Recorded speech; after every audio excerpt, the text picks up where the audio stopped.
What up, Wizards? It's Dev. Duskmourn Spoilers Day, whatever it is. I've long ago lost count, but we've got a lot of cards to look at today. Got about a handful, maybe a half dozen commons and uncommons. I think might really affect certain formats. But apart from that, we got a couple of rares that are already getting a bit of a bad reputation that I don't think they deserve. See if the internet agrees. But to get to those, we have to get through a lot of commons and uncommons that are mostly meant for the limited environment. There's some diamonds in the rough, but we are going to speed run through this bit. We'll kick things off today with Cryptid Inspector, Most Valuable Slayer, Yuck Yuck, and Ragged Playmate over here. But Inspector is 3 mana, 2 and a green for a 2/3 Elf Warrior with Vigilance, and whenever a face-down permanent you control enters, and whenever Cryptid Inspector or another permanent you control is turned face up. What a mouthful. This guy gets a +1/+1 counter, is the end result of all that. So whenever anything happens with facing things up, it gets +1/+1 counter. It's fine. It's not a very good creature. I guess it's an elf. Interesting number of elves on Duskmourn. But let's move on to Most Valuable Slayer. 4 mana, 3 and a red for a 2/4 human warrior. Whenever you attack, an attacking creature gets +1/+0 and gains first strike until end of turn. Not actually terrible for limited especially, right? Because this is mostly going to attack on the floor of the card as a 3/4 first strike.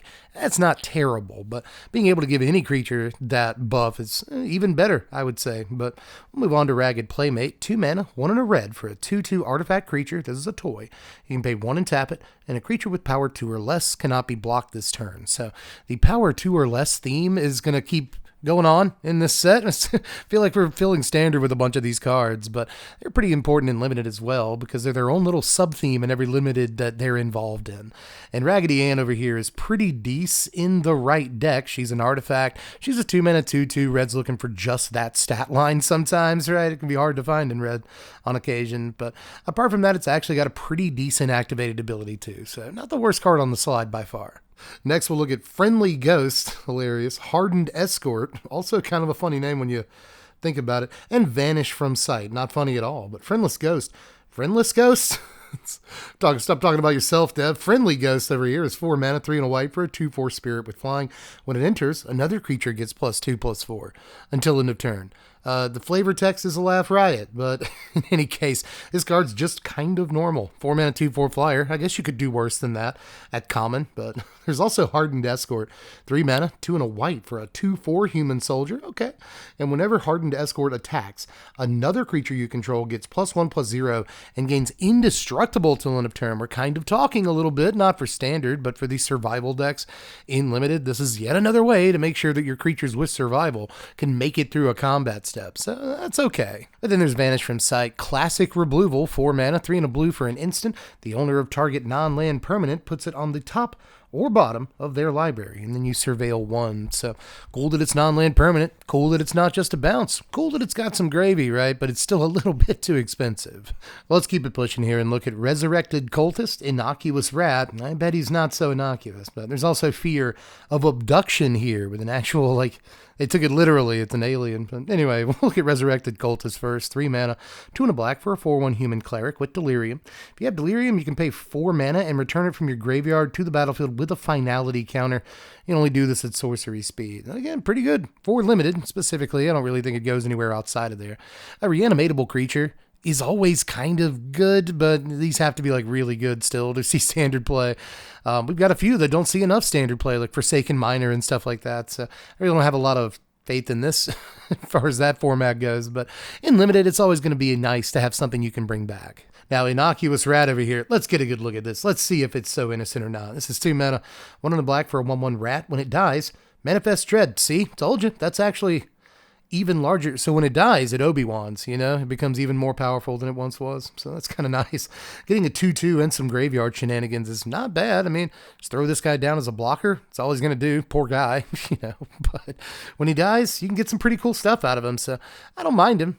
I don't mind him at all. I like a good old-fashioned death trigger, and this has one of those. But I guess we'll move on to Fear of Abduction here. This is 6 mana for some reason. It's 4 and 2 white for a 5/5. Maybe that's part of it. Enchantment creature, Nightmare.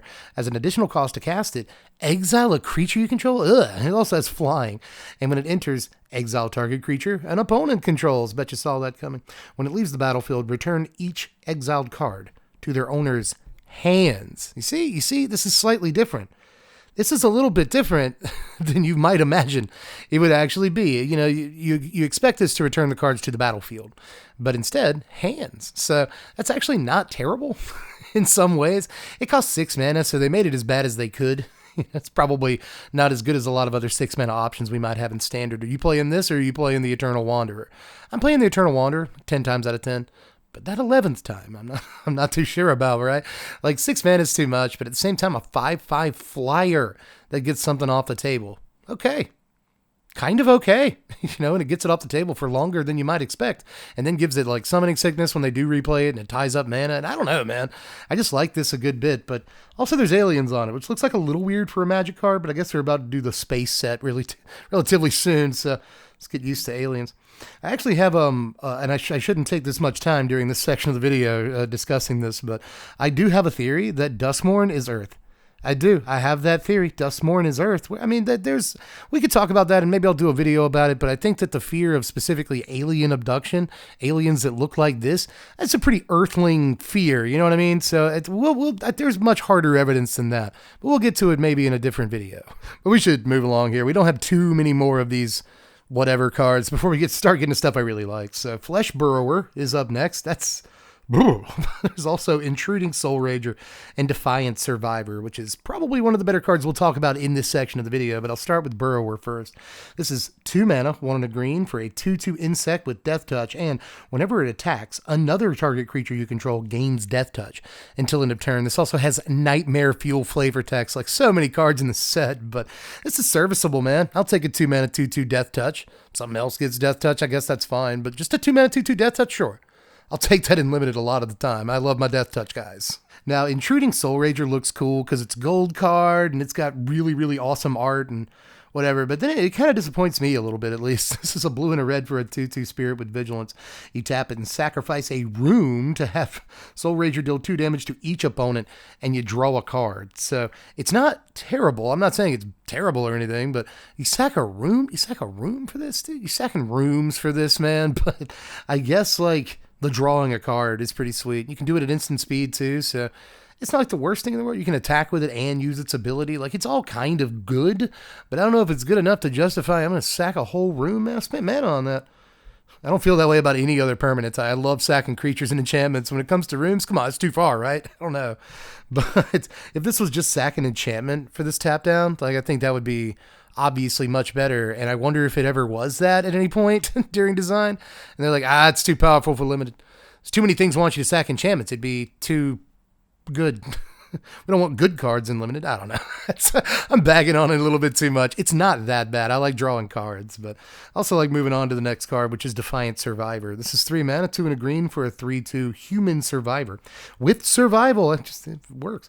At the beginning of your second main phase, if Defiant Survivor is tapped, manifest Dread. Okay. I really like this card. I don't think it's standard playable. I really don't think many of the cards in this section are going to be, but maybe there's some things I'm missing here and there, but this is just more board presence for survival. I mean, pair this with the thing that gives a creature indestructible when it swings.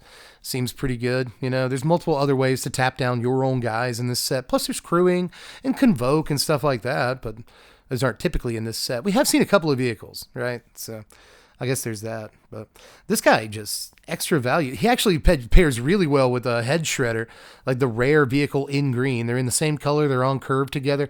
And like this dude crews the Head Shredder, survives combat. You get another 2/2. Maybe that crews the Head Shredder whenever you need it to, but maybe the Head Shredder just keeps just popping out 2/2s for the rest of the game because of this guy. I don't know, man. It's good call there, but I still don't know that this is good enough necessarily, but if it ever puts even one extra body on the table, I think it's done its job. But up next, I guess in contrast to the Defiant Survivor, we have the Cautious Survivor. One strategy is just as good as the other, I guess. This is 4 mana, 3 and a green for a 4/4 Elf Survivor. With Survival, at the beginning of your second main phase, if Survivor is tapped, you gain 2 life. Okay, so decent little survival considering it's on a 4 mana 4/4, which isn't a terrible rate to begin with. You know, you wouldn't pay just 4 mana for a 4/4 unless you would in limited. Sometimes you would, but most of the time you want like some icing on the cake, and this is halfway decent icing. Also another elf, which by the way does not blow out my theory that this takes place on Earth. Not at all. It could be elves that traveled there at some point in the past and they got stuck there and here they are now. I'm telling you, Could be Earth, but I'm teasing a video I'm not really going to say anything else about right now, so should probably move on to Coordinated Clobbering. This is a pretty decent little double bite effect, right? This is a single green mana for a sorcery. Tap 1 or 2, target untapped creatures you control. They each deal damage equal to their power to target creature an opponent controls. So this can just be a 1 creature bite effect if all you have is 1 guy that you actually want to tap down. I kind of like that about it, but if you need 2 dudes to take 1 large guy down, you can do that too. It just requires tapping down. But I guess in this limited, it's not that bad to tap your own guys down, tap down Defiant Survivor. Go ahead and get yourself a little Manifest Dread after combat because you use this as a removal spell, That's actually pretty sweet. So in survival decks, I do think this is a sweet card, but even outside of those, it could be okay, although I think we have better bite effects in standard. Still something you might want to look out for if you're playing a lot of, medium-sized creatures in your deck. You can take down really big stuff with this. And Midnight Mayhem is a Gremlins reference. 4 mana, 2 a red and a white for a sorcery. Create 3/1/1 red Gremlin. These are Gremlins, specifically not Goblin. Creature tokens. Gremlins you control gain menace, lifelink, and haste until end of turn. Can you imagine if this was Goblins? It'd be like way, way better. That last line of text, Goblins you control, get a bunch of cool things. It's really, really sweet, but I actually don't hate this, I keep comparing it in my head to the Imp half, or is it Devil half? Whatever, of Burn Down the House, right? The one that gives you 3/1/1 red whatevers. They're all tokens. They have haste. When they die, they deal damage to any target. That might be slightly better, but at the same time, getting Menace and Lifelink on these 3 guys is pretty sweet, and there's a lot of cards in Standard that want, multiple creatures to come into play at the same time. If you play, Beauregard Mentor or Regal Bunnycorn on turn 2, hop to it on turn 3, this on turn 4, then, your Bunnycorn or your Beauregard, whatever, they're enormous, So this is sweet with cards, too, War Leader's Call, right? Just like hop to it. It's anything that puts a bunch of creatures into play at the same time. Gleeful Demolition, right? And this is in the same color combination as War Leader's Call. It's begging you to play it. So, I don't know. There's a lot of cool stuff about this, and I'm talking about in Standard, but this might be one of my favorite cards of this section, but I'm still not quite sure it has the hops to get there. But I got one more card in this section to look at because I like it, but I probably should not like it. So I feel like it's a pretty good transitional card to go from meh cards to halfway decent cards. So was Midnight Mayhem, but I think I like this about equally. This is Wickerfolk Thresher here, and I'm probably completely out of my mind, and I want to go ahead and acknowledge that, but this is 4 mana, 3 and a green for a 5/4 artifact creature. It's a Scarecrow. If you have Delirium, then whenever it attacks, you get to look at the top card of your library. If it's a land card, you can put it onto the battlefield. If you don't put it onto the battlefield, just put it in your hand, draw it, but don't actually draw it, so don't take any damage from Sheoldred or anything. So that's kind of okay, man. I think we just have better green 4-drops, ultimately, but this dude keeps calling my name, man. I know you have to have Delirium to get him to pop off, and, again, there's Sheoldred. If you're playing, black-green, there's Sheoldred herself. There's other good 4-drops apart from that. We just saw the Swarm Weaver earlier in this set, and I cannot wait to try that card out in, Golgari or whatever. But there's something about this, lame little uncommon 4-drop that just keeps looking at me funny. You know what I mean? Hey, pay attention, right? So, and I'm not really sure exactly why, because everything in me says this card is just kind of medium. It's only really good in limited, but I do think it is very, very good in the, Delirium decks in limited. I think a 4 mana 5/4 is not actually the worst rate I've ever seen. It's even in Standard, a 4 mana 5/4 is kind of almost fine, And apart from that, if you do have Delirium, it's getting you really, really good value, and it's big enough that it's likely to swing more than once. It's not like it's a 3/2, So combined with all the different ways we have of protecting creatures in combat or whatever in this set, and in Standard at large, I think there might be something here, but again, I'm probably super wrong, and I want to acknowledge that too. Hey, you can't go for the throat it, huh? That's a point in its favor. I don't know, man. Again, I'm probably just dead wrong on this, but there's just something about it to me. My brain keeps being hey, Dev, wouldn't you just rather play Blossoming Tortoise than this and more or less guarantee the land? It's yes, brain, thanks, but still, something about it. Hey, Dev, wouldn't you rather play Head Shredder, the other new green 4-drop from the set that's also an artifact and doesn't die to sweepers and stuff and just looks 100 times better and is more guaranteed to get to the land? Yes, brain, I would. Yes, good point, but something about it. Sometimes you just can't shake that, you know what I mean? But we got to move on to the stuff that I do think actually is good today. We'll start with the uncommon room of the day. This is Grand Entryway and Elegant Rotunda. Now, Grand Entryway is an enchantment, of course, it's a room. When you unlock this door, create a 1/1 white glimmer enchantment creature token. Elegant Rotunda is only 3 mana to unlock, 2 and a white. Whenever you unlock this door, put a +1/+1 counter on each of up to 2 target creatures. Okay, so why I like this more than some of the other garbage we've looked at today, not all of it's garbage, some of the other stuff we've looked at today, is because it actually triggers Eerie twice immediately for 2 mana. And that's actually super gross because most cards in the set aren't capable of doing that. It's also just 2 enchantments on the table, like on turn 2 for a card like Ethereal Armor or something, and that's also very awesome. So I really, really like this, just the 2 mana. I know it's 2 mana for a 1/1, and that doesn't look like much. You know, you'd rather play like Carrot Cake if you were going to do something like that. But I do think this definitely has its spots, and later on in the game, I do think that even though it costs like 3 mana sorcery speed to do something that doesn't look super powerful, there's definitely going to be reasons you want to use this unlock, right? Just make a couple of your guys slightly larger. You'd be surprised what you can do with that kind of action. So I don't know. There's another thing that's just kind of calling my name, but there's a reason it's sort of down here at the beginning of the cards that I think are good. So we should probably move on to Friendly Teddy and Found Footage. Now, Ted over here is 2 mana for a 2/2 artifact creature. It's a bear toy. And when it dies, each player draws a card. You see, it's a 2 mana 2/2 because it's a bear. It's very, very cute design on that. But also, everybody draw a card? All right. You know, sometimes it sucks that they get to draw a card too, but like I said earlier, I like a good death trigger, and this is a pretty good death trigger that like any deck can play. If you have Sheldred out, then you're gaining 2, they're losing 2.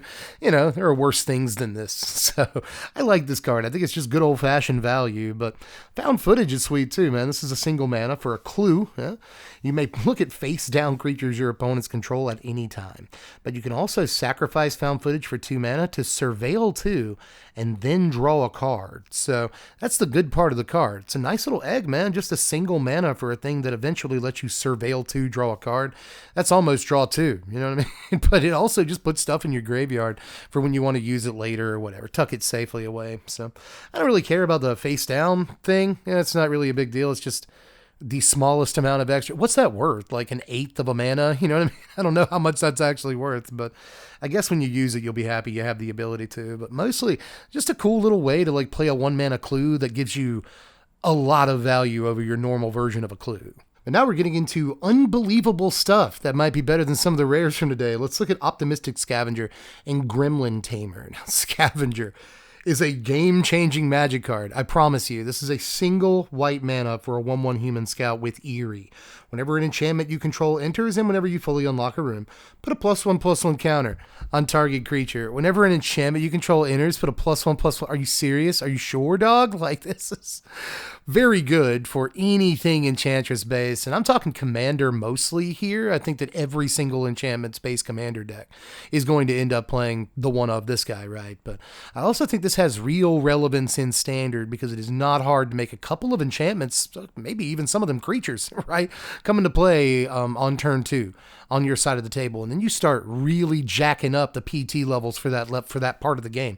You know, starting on turn 3, this can really threaten to make your entire board enormous way earlier than it's supposed to be. So this to me is like a must-kill on-site 1-drop, you know, that really justifies all the cut downs and torch the towers and lay down arms and stuff we've been seeing lately in Magic the Gathering Standard decks. So, you know, just keep your eye out for this. I actually think that this is a very, very good Magic card for obviously, you know, very enchantment-specific builds, yeah, but it's so powerful in that it reminds me of like, I mean, it's basically Generous Visitor. You know what I mean?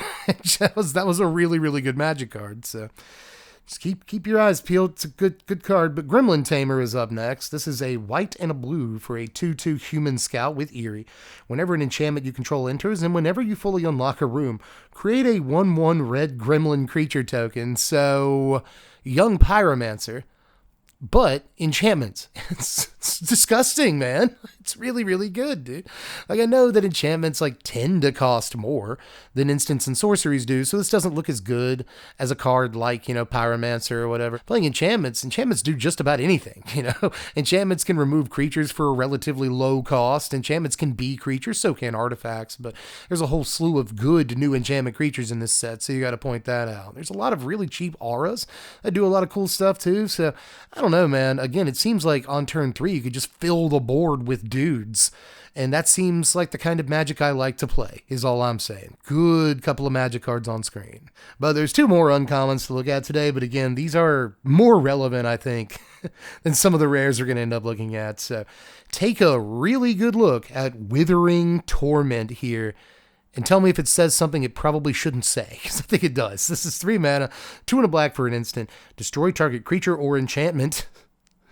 You lose 2 life.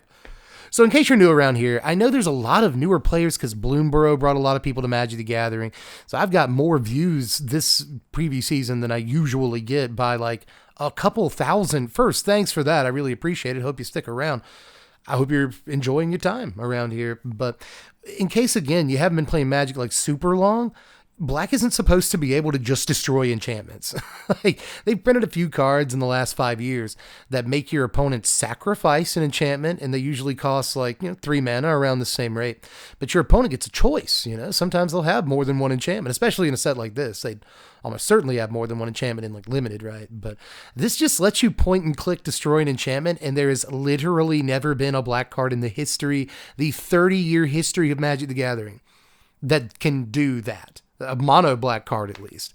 Don't come for me in the comment section. What about Vindicate? Like, yeah, okay. But like a mono black card that just says destroy target enchantment on it is unheard of. And it's effectively kind of a color pie break. Color pie bend is one thing. This is just a straight up break, dude. So people are going to probably feel some kind of way about it, but I think it's awesome. I've always loved color pie breaks, man. I've been playing this game for almost all 30 years. You can play this game. I'm on like 29 years, something like that. And, yeah, I think it's great. Again, I just can't say anything better than that. I think that it's fantastic. But again, there's a lot of people who play Commander and stuff that are stuck with this card forever. And I'm not sure they're going to necessarily love that it exists, but they keep printing busted enchantments for Commander, I understand giving black a way to deal with them that's, actually reliable. So, I don't know, dude. It's a heck of a Magic card, and if you do pay 3 mana at instant speed to destroy a creature and lose 2 life, then you are technically way above rate, I guess, whatever that means. I guess you're paying too much for that effect, traditionally speaking, right? But you won't mind. It's the versatility on this that's key. Instant speed is great. And oh my God, point and click, blow up that enchantment. It's unbelievable Black has access to this card. And it's even more unbelievable they didn't make it rare. Good job, Wizards, for that. Thanks. There are still, at this point, I know I said there were only 2 more lower rarity cards. There are 2 more now, because I almost forgot my favorite common of the day. And this thing is actually kind of straight up crazy, guys. This is Unable to Scream, which is a great reference. I have no mouth and I must scream. I have to be pretentious and point out that I know the reference, even though most people watching YouTube know the reference. So there's been a bunch of people who have done videos on I have no mouth and I must scream. But anyway, a single blue mana for an aura that enchants a creature. Enchanted creature loses all abilities and is a toy artifact creature with base power and toughness 0-2, in addition to its other types. As long as enchanted creature is face down, it can't be turned face up. So I'm pretty sure this is just a better witness protection, and I already thought that card was amazing. It loses all of its abilities. Again, just like Witness Protection or like Eaten by Piranhas, I guess, does this too. But a single blue mana, a Swords to Blue Shares. Ladies and gentlemen, I always love these effects when I see them, especially, even if they're like 2 mana flash, I kind of like these pieces of removal. They're the best pieces of removal, but when they become 1 mana, they actually become really playable. And I already thought Witness Protection was a blue Swords to Plowshares. And again, I think this is probably just better in a lot of ways than Witness Protection was. I mean, you don't get to make legitimate business person jokes or anything. That's kind of lame. But this is probably, it gives him no power. It gives him absolutely no power. That's crazy. It's so good to me, dude. I think this is maybe one of the best pieces of blue removal that's like ever been printed. But again, maybe I'm just like off the rails today. I'm on one, I'm off one. I'm not really sure which it is, but I'm pretty sure this card is stupidly good. But let's look at my favorite card of the whole entire day. We still got rares to go through and stuff, but it's not even close, baby. I really want to play with Arabella. Let's not get sued over here. Arabella, Abandoned Doll. This is 2 mana. A red and a white. For some reason, it's these colors. For a 1/3 legendary artifact creature, it's a toy. And when it attacks, it deals X damage to each opponent and you gain X life, X being the number of creatures you control with power 2 or less. There's that little sub-mechanic again, the power 2 or less thing. Again, it carries over from multiple other limited environments that we have available in Standard right now. So we can actually put together a pretty good little like power 2 or less deck in Standard, even with legendary creatures. You know, somebody pointed this out on Twitter earlier when I talked about this card. Mardu Legends with like, what is it, Delny that doubles up triggers? That seems pretty good with this. You know, Radadrabic is a 2/2, so that has power 2 or less. And also, like, if you throw in Arabella and she dies in combat, you just get a 2/2 version of her. She can attack again the next turn. There's a lot of sick stuff that Mardu Legends can do and stay under 2 powers. So I support the idea, but I also support the idea of just like a one of Arabella in Boros Convoke or something, because they got the Resolute Reinforcements, they got the Gleeful Demolitions and stuff, you know, like they have all these small ball little critters in their deck. So I actually think in like Sanguine Evangelist, you know, you can stack the attack triggers to where Battle Cry happens after this goes off, so all the dudes are still 2 power or less. I don't know, dude. I just like a lot about this. I think that it's probably worth trying to play in Standard, but if you don't believe in it in Standard, brew around it in Commander, baby. This seems like an awesome card to play as your Commander like all day, dude. And honestly, even in decks like in the 99, like I brought this card up a couple times this season, but Ishin Two Heavens is one. The 3-mana Mardu commander that doubles up all attacks triggers. Imagine doubling up this attacks trigger. It says each opponent. So if it's your commander, it just like blows everybody away like 8 life drains at a time, dude. It doesn't even, why does it gain you the life? It didn't have to gain you the life. It just does because it's nice. It's like, why would you throw this thing away? I keep this doll right next to me all the time. I don't care how creepy it looks. It's helping, you know? So I love this thing, man. Again, you can tell that I'm pretty hyped for this card. I'm like bouncing up and down on the couch right now, you know, because again, we're going to talk about rares today, and some of those I do think have like real Standard relevance, but this to me is the most hype card of the day with like the most I want to do with it. It's not often that I want to like play a card in 2 different Standard decks and also brew a whole Commander deck around it, but here she is, and she too is uncommon. Could have easily been rare, but she's uncommon, so again, like, thanks Wizards, I guess. Well, let's transition into the rares and mythics and stuff by looking at some rooms. We got a couple more rooms today. We got the final mythic room. I think the red one is all we were looking for, and here it is. It's Charred Foyer, or Foyer if you want to be really pretentious about it, but there's also Warp Space on the other side of the card. Charred Foyer is 4 mana, 3 and a red for an enchantment. At the beginning of your upkeep, exile the top card of your library. You may play it this turn. Warp Space is 6 mana, 4 and 2 red for an enchantment. Once each turn, you may pay 0 rather than pay the mana cost for a spell you cast from exile. So, you see what that's doing? Seems pretty good. There's a lot of ways to cast spells from exile, apart from just Charred Foyer in Standard, and that seems pretty obvious. I mean, red especially has tons and tons of ways to do it, but apart from that, there's also like anything with an adventure, I guess. You know, there's that, so really cool stuff. There's also the things that get hit by like Aven Interrupter or something. Anything that your opponent exiles from your hand and makes it cost more, or like maybe uses Soul Partition on to make it cost more. You know, you cost 0. Cost 0. So that's pretty sick. But obviously, just in combination with Charred Foyer, Warp Space is pretty ridiculous because it can rip something ridiculous twice in a row, Dev. Really, off the top of your library, and then just play it for free. That seems like a kind of make your own one with the multiverse or something, you know? So I don't hate this. I do think that 4 mana to kind of draw an extra card every turn seems solid, but like most of the time you won't want to skip your turn 4 to play this card, right? But maybe if you're in the red-white tokens deck and you go, you know, temporary lockdown on 3, or you're setting up with Caretaker's Talent on 3, or whatever it is, then on 4 you play this, and on 5 you just play the Sunfall. You know, and you just reset the game, and now you're effectively drawing a bunch of extra cards every turn thanks to this and your Caretaker's Talent, whatever. Later on in the game, after you've hit another sweeper, you actually have the mana on the next turn, like the Breathing Room, to activate Warp Space, and then you're kind of off to the races casting free stuff. So, like, maybe it might deserve a slot in one of these slow roll, like, sweeper-heavy Boros decks, but that's about the only place I can think to put it right now. Outside of perhaps Big Red, like, maybe if Big Red gets a good enough sweeper, maybe the Izzet decks that play, like, you know, explosive or ill-timed explosion as their sweeper and play like a more control-y style. You've probably come across a few of these on the arena. Maybe they could fit a card like this, but ultimately I'm not not sure if it makes those decks good enough to be good. But there's also Private Office and Lecture Hall, an Azorius room here. Private Office is 4 mana, 2 and 2 white for an enchantment. When you unlock this room, destroy all creatures with power 3 or greater. Okay. And Lecture Hall is 5 and 2 blue for an enchantment. Other permanents you control have hexproof. Other permanents too, not just creatures, you know, it's your lands, your enchantments and all that, your planeswalkers. Let's kind of go a little bit. 7 mana is probably too much for Lecture Hall, but Private Office is really interesting to me.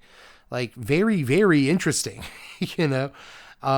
Yeah, this doesn't destroy your opponent's Deep Cavern Bats or anything in their Boros deck or whatever, but if you are playing like the power 2 or less deck that we brought up a couple of times today, even in standard, if you're playing that deck, this is kind of like a Dusk Dawn variant that makes sure you can keep all the big stuff off the table that can like mess around with your guys or just, you know, crack back and attack for more than you can, is what it usually is in these power 2 or less decks. Because Donny makes all your dudes effectively unblockable against large guys, right? But if you just wipe all those large guys off the table, you don't have to worry about them hitting you back. So that's nice. Altogether, I think it's okay. It's definitely not the best 4-mana sweeper in standard, but it is a conditional 4-mana sweeper you can work to your advantage, and I tend to like those. Well, we also got to look at a pretty good boy here. It's Enduring Courage, 4 mana, 2 and 2 red for a 3/3 enchantment creature. It's a Dog Glimmer, and whenever another creature you control enters, it gets +2/+0 and gains haste until end of turn. When Enduring Courage dies, if it was a creature, return it to the battlefield under its owner's control as an enchantment. Okay, so Reckless Stormseeker returns, but it's basically like always nighttime on your Reckless Stormseeker. I guess that's kind of neat, but it costs 4 mana for a 3/3. So it's probably the rare that I'm least excited about today, but this might surprise me. You know, I think that in red, we probably have better options in the 4-drop slot, and a lot of red aggro decks just don't play 4-drop creatures.